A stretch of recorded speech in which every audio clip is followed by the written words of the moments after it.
스가랴서 12장의 내용에서 우리가 확인하는 내용들은 유다의 미래에 대한 예언의 말씀이 됩니다. 우선 무슨 일이 있겠느냐 할 때 예루살렘과 유다를 열국이 침해하려고 몰려들 것이다 하는 사실을 이야기합니다. 여호와 하나님께서 이 예루살렘과 유다 민족을 힘을 북돋아 주셔서 그 모든 치러오는 열국들을 이기게 하실 것을 약속하시는 내용이 소개됩니다. 그리고 그 백성들에게는 통회하고 강구하는 심령을 하나님께서 부어 주실 것이다 하는 사실을 예언합니다. 그래서 유다의 미래에 대해서 그날이라고 하는 이 표현을 통해서 그들을 하나님이 어떻게 하실 것인가에 대한 예언의 내용이 소개되고 있어요. 1절부터 9절까지의 내용에서는 이 유다의 외적인 회복이다. 이것을 우리에게 보여준다면 10절부터 마지막 절의 이런 내용에서는 내면적인 회복에 관한 말씀을 소개해주고 있습니다. 그래서 하나님께서 장차 자기 백성들에게 행하실 일들, 그것을 예언적으로 그려줘요.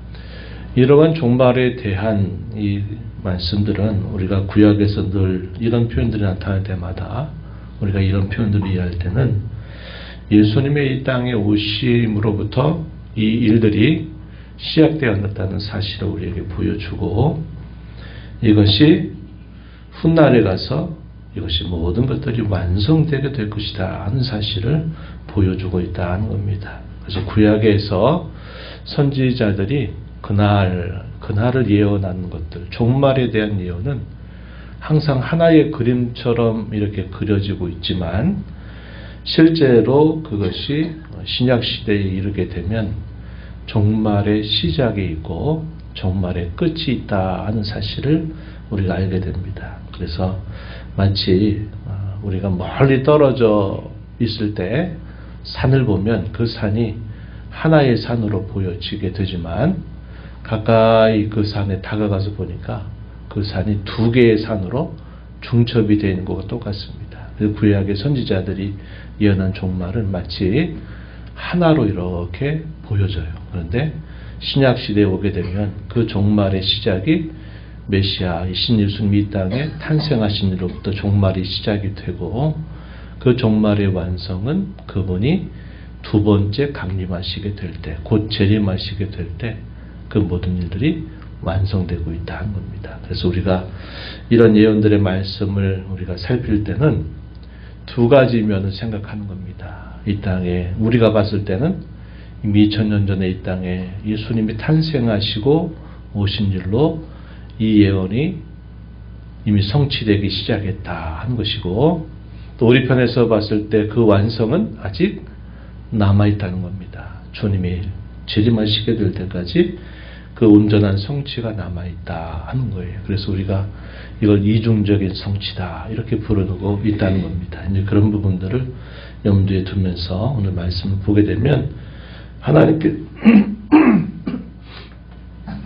하나님께서 그의 백성들을 어떻게 회복하시느냐 하는 것들을 우리가 이해하는 데 큰 도움이 될 겁니다. 먼저 앞부분의 말씀을 한번 보십시오.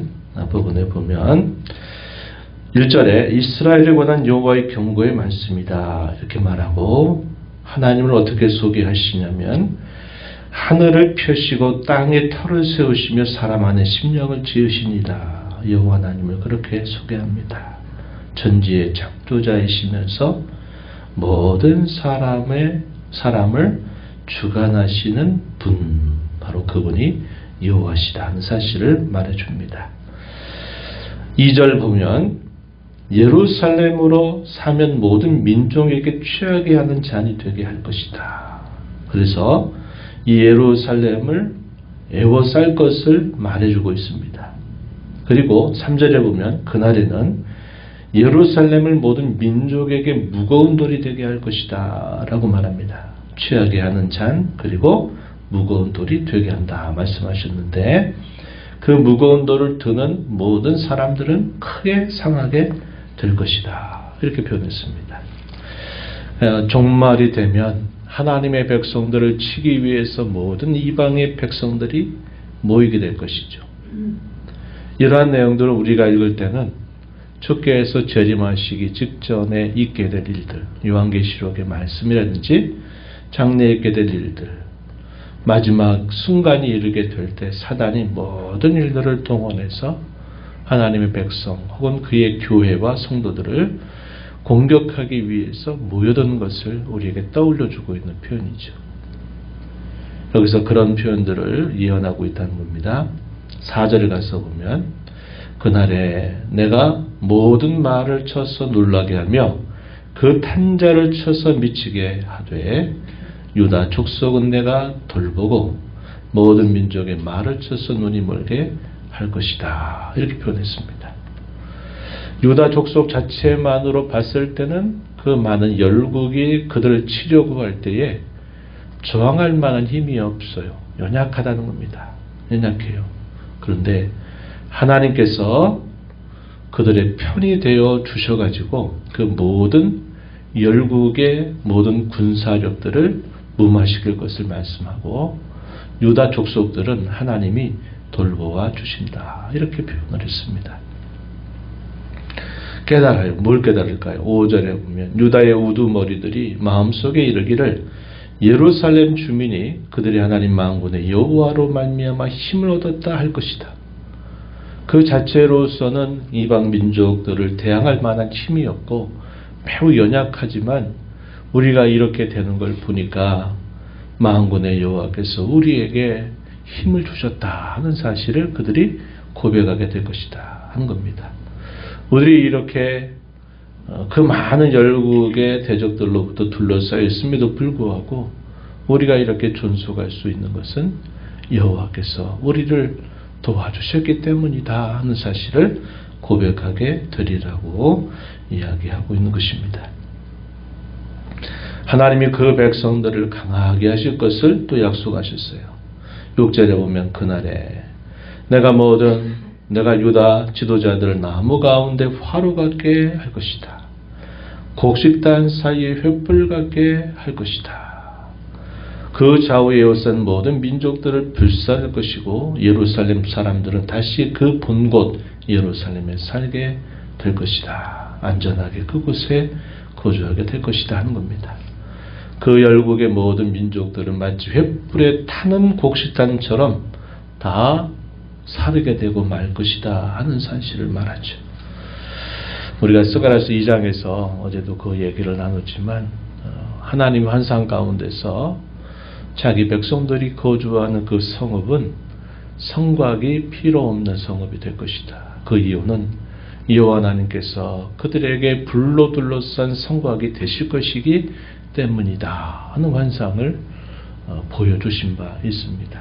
하나님이 그 백성들의 편이 되어서 이렇게 해주실 것을 약속하고 있는 표현이다 하는 겁니다. 이어지는 말씀을 계속 보시면 7절에 이렇게 표현했습니다.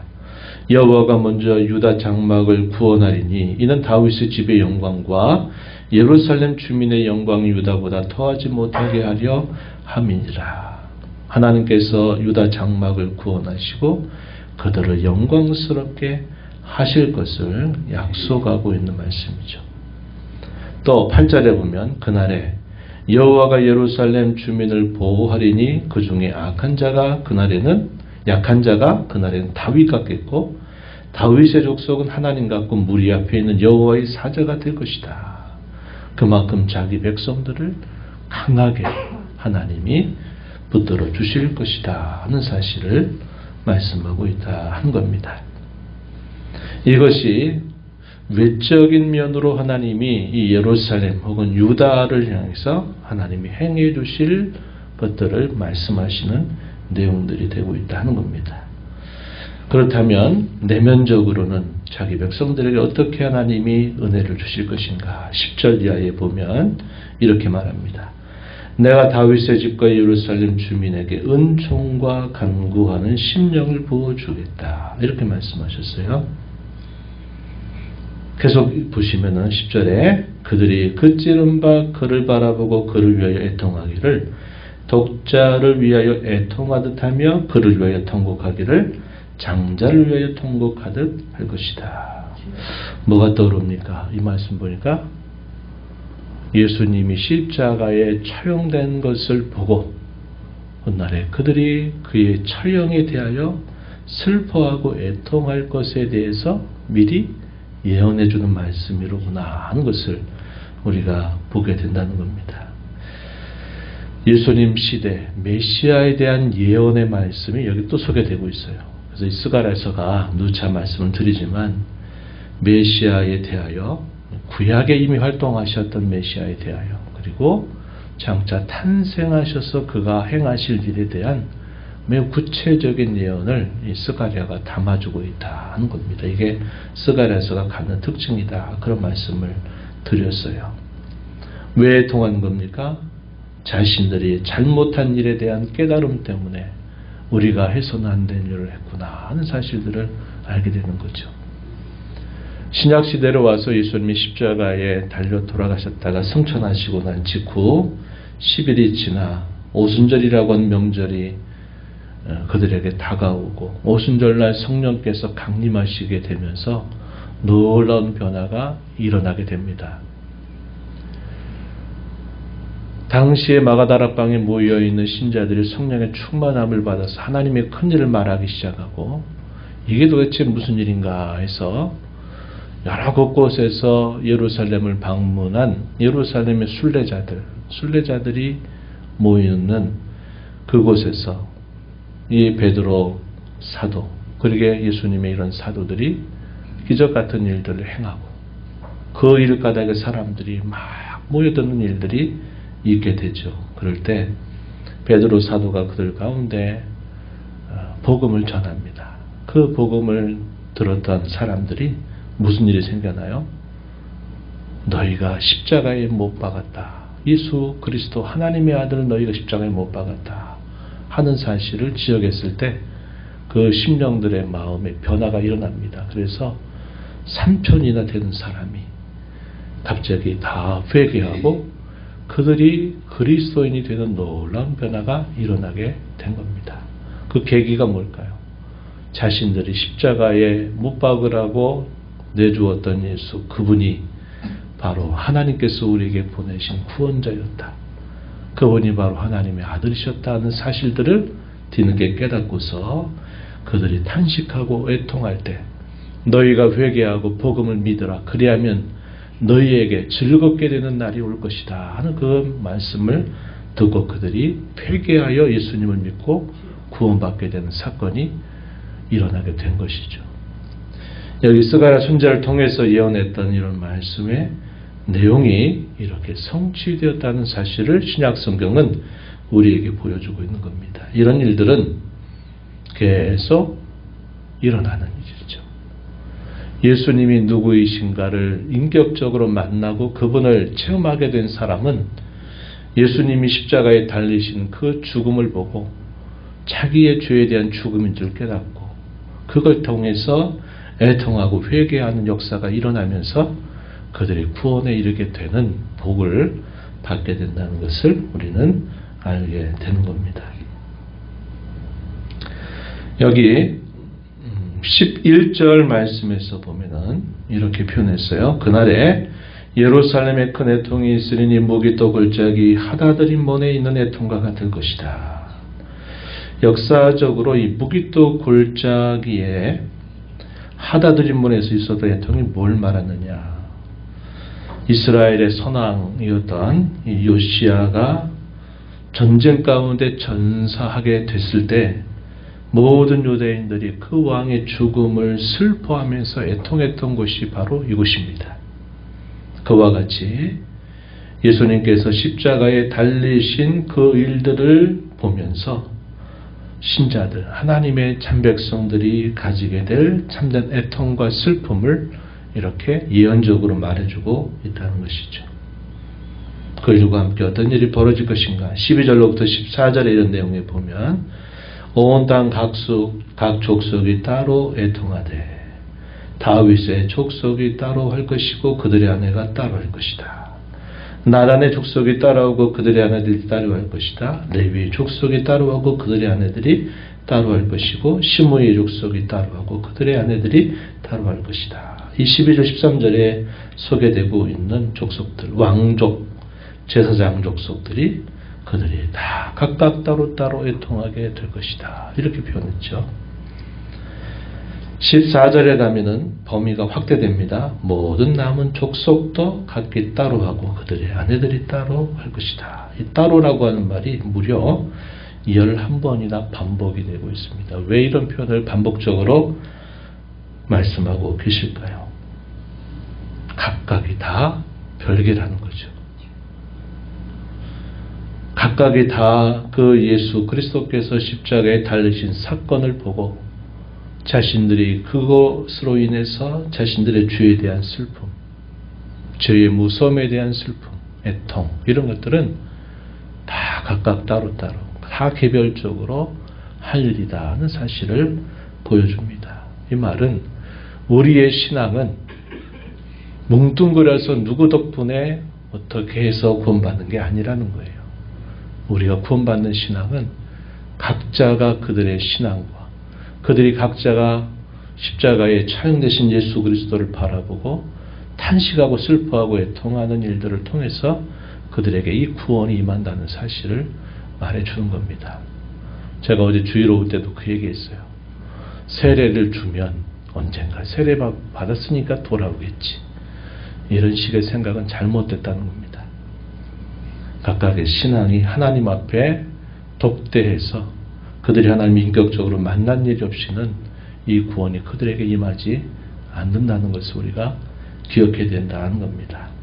나 덕택에 우리의 자녀가 나 덕택에 구원받고 내 덕택에 내 남편이 내 아내가 구원받고 그렇지 않는다 이 말이에요. 그래서 각자의 신앙은 따로따로 인격적으로 주님을 만나는 일을 통해서 변화받아야만 된다는 사실을 우리에게 가르쳐주고 있다는 겁니다.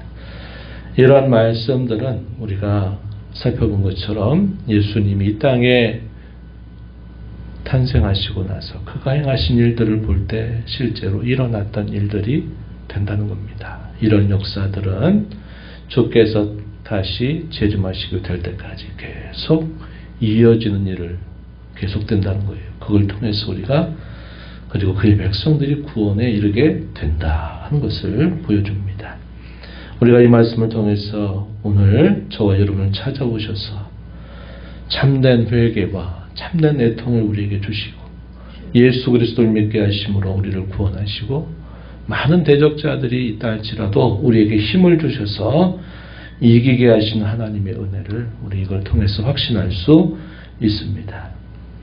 죄에 대한 깨달음과 회개는 각자에게 주어진 은혜고 각자에게 주어지는 요구다 하는 사실을 우리가 기억하고 우리의 자녀들이 우리의 가족들이 우리 다음 세대들이 인격적으로 주님을 만나게 되는 은혜가 있기를 위해서 우리는 기도하고 힘쓰는 삶이 되어야 되겠다는 겁니다. 우리는 종말 가운데서도 종말의 끝을 가장 가까이에서 날마다 살아가고 있다는 사실을 우리는 기억해야 되고 우리에게 약속하신 이 모든 약속이 온전히 이루어지게 될 그때를 소망하면서 하루하루 주님과 함께 또 우리가 범하는 죄에 대해서는 참된 회개와 또 애통을 통해서 이 죄를 벗어가는 그런 삶을 살아야 된다는 것을 말씀을 통해서 배웁니다. 이런 하나님의 은혜가 저와 여러분 모두에게 함께 하기를 진심으로 축원합니다.